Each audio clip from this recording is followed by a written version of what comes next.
This is Michael Popok, Legal AF, with breaking news in the E. Jean Carroll civil rape case against Trump going to trial in New York in April. They have filed, the defense for Donald Trump has filed a motion to try to preclude the jury from ever hearing about the Access Hollywood tape, that infamous tape from 2005, right before the that was disclosed right before the presidential debate in 2016, in which he, thinking he was off mic on a hot mic, made comments about his going after women, attacking them, kissing them against their will, and grabbing their genitalia. You remember that one? I'm sure everybody in the jury pool remembers that one too. That should come in to have the jury understand who they're dealing with, the propensity that he has to commit sexual crimes and sexual acts. And so that's up in a motion in limine, a motion to limit, filed. Get this one, everybody. Sit down, grab a cocktail, because I got news for you. It's Alina Habba back from the crypt to represent Donald Trump and file this motion. Why is that extraordinary? Because A, we thought she was so radioactive, currently being the target or the focus of a criminal grand jury investigation about her role and her facts in the Mar-a-Lago purloined stolen documents case. The same Alina Habba that is the subject of a $1 million fine and sanction by a federal judge in Miami, who says she has a habit of filing bad faith, meritless pleadings in cases. That Alina Habba, but get this, she filed the motion trying to exclude the Access Hollywood tape from coming into the jury trial, to exclude two other women, two other people in and around the time of E. Jean Carroll's, and a reporter who both claimed that they were attacked sexually by Donald Trump.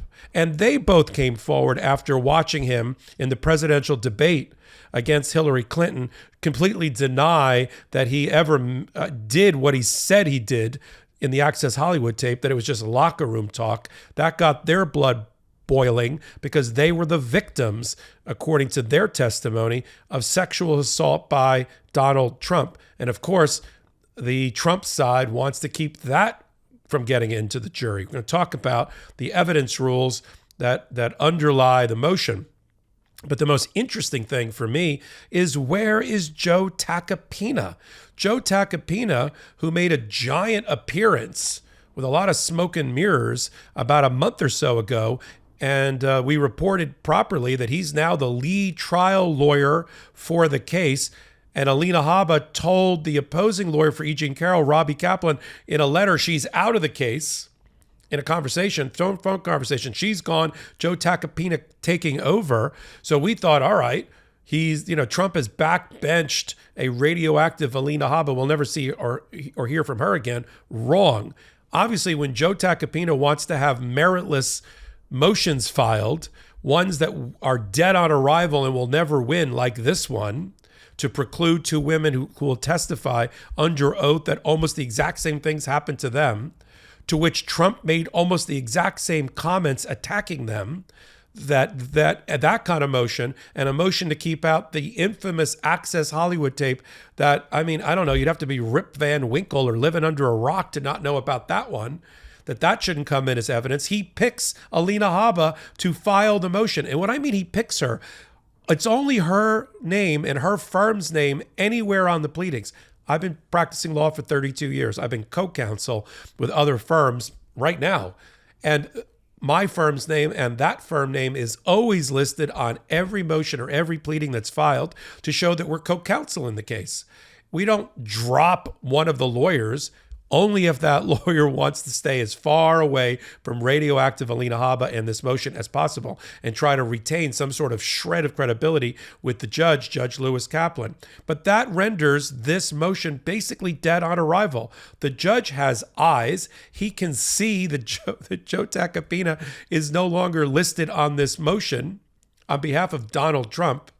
And what are they going to make of that? You don't think they're going to do what I did? Big red circle around the fact that this just seems to be filed by just Alina Habba and not by the lead trial lawyer in the case? Really weird. Let's get into the merits of the motion now, and talk about first the two other women who came out in 2016 just after the debate, the second debate with Hillary Clinton, in which Donald Trump said, oh, that was just locker room talk. I've never done that. I've never grabbed a woman by her genitalia. I've never forcibly kissed them against their will. Ha, ha, ha.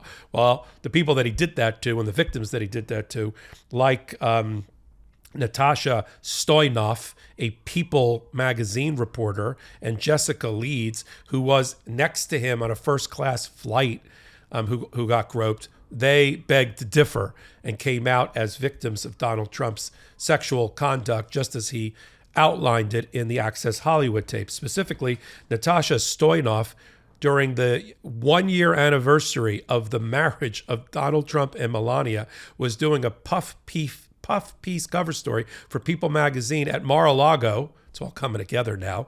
And she claims that when Melania left the room, Donald Trump got her alone, pinned her up against the wall, started kissing her, and told her that we're going to have an affair together. She wrote that story for People magazine. She also claimed that later on, she ran in, much later on, into Melania Trump on the street on Fifth Avenue when she was carrying baby Barron in her arms and walking around in heels. And she was with another girlfriend, and she went up to Melania, and she claims Melania said, Natasha, why don't we see you anymore? That's sort of my Melania impression. In other words, Natasha was on the Trump beat covering for People magazine, and why isn't she coming around anymore? Probably because your husband pushed her up against the wall and sexually assaulted her. When People magazine was about to run that story and went to Trump and Melania for comment, Melania hired a lawyer, and the only thing that she took issue with was not the attack. Listen to this. Melania did not take issue that the article reported that the reporter was sexually assaulted by Donald Trump. She only took issue with the Fifth Avenue interaction, which she said never happened.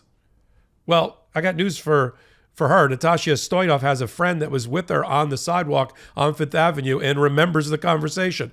But look at this. Melania once again, both faint praise but damning Donald Trump. She only takes issue with her conversation on the sidewalk, not with her husband attacking somebody in Mar-a-Lago. Weird stuff that's going to come into the jury after the judge denies this motion in limine. Now, the second person who came out and did Me Too reporting after hearing Donald Trump deny it all was is Jessica Leeds. Jessica Leeds was a traveling salesperson who happened to be upgraded from economy class to first class on a flight, and she happened to sit next to one Donald Trump, who within 20 minutes of the flight taking off, Miss Leeds reports that he lifted up the armrest in between them, started groping her under her shirt and on her breasts and trying to kiss her. Another sexual assault at the hands of Donald Trump. And this one took place around 1986. So, somewhere in the vicinity of the attack on E. Jean Carroll in the Bergdorf Goodman department store, which happened in like 1995 or 1996. So these are two lead witnesses that all came out. One, a reporter who got attacked, just like E. Jean Carroll, one in and around the same time. And of course, E. Jean Carroll's lawyer wants to put these witnesses on, along with the Access Hollywood tape, because it shows propensity. It shows modus operandi. It shows methods and means that he implements, Trump, in order to get his way over women. That this is not an isolated affair, and that as far as sexual crimes go and the evidence code that governs, this should come in. In fact, it was a very weak, I read the 21 pages filed just by Alina Habba that was filed today, and it's very weak in the law. At one point, she relies not on case law, not on precedent, which is what we do as lawyers, but on a treatise, on a book that was written by, lawyers observing the law. It's not as persuasive as case law, and there's tons of case law in the area of whether this type of evidence is going to be admitted or not pre-trial. She didn't cite any of it. She didn't cite any of it because it all goes against her. And that's going to be a glaring red letter issue within the brief that the judge is going to pick up on right away. Maybe this is why Joe Tacopina took one look at the draft and was like, take my name off of that. I don't want to be involved. Which again is a red flag to the judge that the lead trial lawyer is sort of saying, looking down at his shoes and not taking this seriously and putting his own credibility behind it. So look, at the end of the day, here's my prediction. And we're going to see the opposition paper, which I'm sure will be magnificent, from Robbie Kaplan's firm representing E. Jean Carroll. But, they're going to go and say, look, this is exactly the kind of evidence that comes in a sexual assault case. I mean, at one point, Alina Habba actually said in her filing that the core of the case is not a sexual assault. I'm sorry. There are actually two cases. One is a civil rape case. No other way to put it. It's a rape case brought by E. Jean Carroll, that she was raped by Donald Trump. The core of that isn't sexual assault. I mean, this is Orwellian. This is like someone who doesn't understand basic vocabulary, let alone, legal terms of art, if she's going to argue that. And if that's what she's leading with her chin, she's going to get knocked out by the judge, for sure. So that's one weird argument. And the other is, this balancing test that the court is going to have to conduct pursuant to the federal rules of evidence under things that are really, really relevant, which these are really, really relevant. Access Hollywood, other people who say exact same things came out, it happened to them sexually, sexual assault wise. And then you have to balance that against unfair prejudice, that it could kind of blow the minds of the jury and they won't focus on the matters at hand. But I think when you balance this out, we call it a 401, 404 balancing for the legal geeks out there, referring to the federal rules of evidence. I think it balances out in favor of letting this in. Now, the judge may end up giving what we call a curative instruction, an instruction to the jury to kind of frame the issue, this new evidence coming in, and so they properly evaluate it. But they do that all the time. It doesn't mean that the evidence is precluded, is stopped from coming in to evidence. The other fascinating thing about Alina Habba's filing that I circled, with my pen is she didn't. It's the first time I've ever seen a filing where they didn't call Donald Trump President Donald Trump. I guess when you are accused of civil rape, maybe you shouldn't lean into the fact that you were a former president. Also, they want to try to preclude presidential speeches that he gave on the stump and all of that. So that was one weird oddity. The other weird oddity in choice of vocabulary by Alina Habba was that instead of calling what happened to Stoyanov and Leeds, at least as alleged, sexual attacks, sexual assaults, she called it sexual encounters. I mean, like, cue the mood music and the wine, as if these women volunteered to be groped and sexually assaulted by Donald Trump, making it an encounter. I mean, is a rape victim has a sexual encounter with her rapist?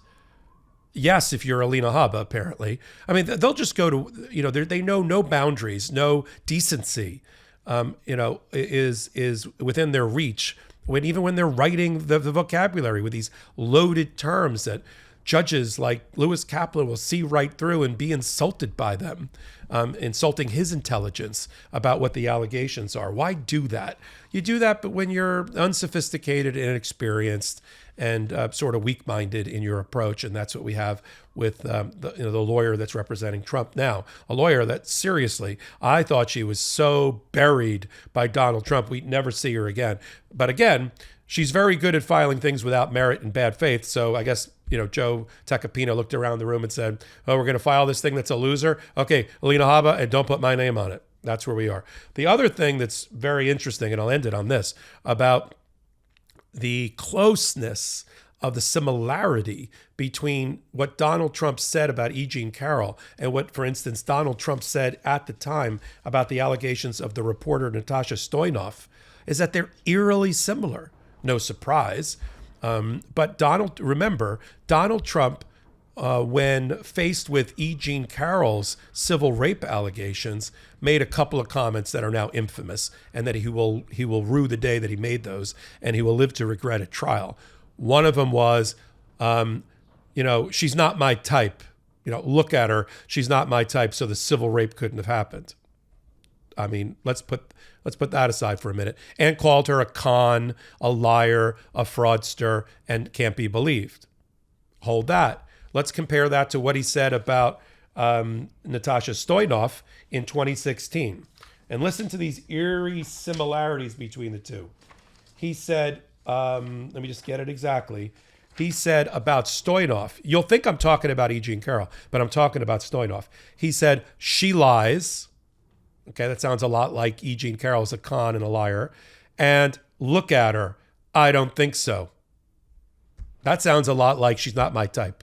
So this is exactly what Donald Trump does, and the jury needs to hear about that. That when he's faced with people who have accused him of sexual assault and sexual crime, he attacks the person, the victim, and he attacks them in almost eerily, spookily the same way. The other thing that the jury is going to have to hear about related to this is how, the angry response that Donald Trump made when, for instance, Lee's story came out, attacking her mercilessly. This is pre-social media, so he wasn't really tweeting at that time. So he just did it in the press against her, and all that's going to come out as well. Look, here's my prediction as we wrap up this hot take. The motion in limine signed by Alina Habba only without Joe Tacopina is dead on arrival. The research in it, the analysis in it is less than a first-year lawyer would have done or a first-year law student would have done in terms of analyzing the case law, analyzing the federal rules, and coming out completely wrong in those regards. That Lewis Kaplan and his law clerks who will be looking at this as the federal judge are going to look right past these arguments and find many of the ways that the vocabulary was used and the research was used to be sort of insulting. And they're going to deny this motion, and they're going to allow most, if not all, of this evidence of Leeds and Stoyanov testifying, of the Access Hollywood tape being roll tape during the trial to come in for the trial that goes forward in April. And we'll have to keep reporting about where is Joe Tacopina. I mean, do we have to put out a want ad for him? We have to put him on the back of a milk carton? Where is the lead trial lawyer for Donald Trump at this point? Because right now he is staying about as far away from filings leading into this trial as possible. I do hot takes like this almost every day on developments at the intersection of law and politics. And if you like them, follow me at MS Popok on all social media. And every Wednesday and Saturday, I co-anchor the leading political and legal podcast. We call it Legal AF. It's on the Meidas Media Network, Wednesdays and Saturdays, both on podcasts, wherever you can find them, and on YouTube. Michael Popok reporting. Our blue wall stopped the red wave and election deniers got denied election. That's why we're celebrating with the new Democracy Prevails team. We've got lots of work to do, but we should all be proud that when democracy was tested, democracy prevailed. You've earned this. Don't wait. Get yours right now at store.meidastouch.com. That's store.meidastouch.com.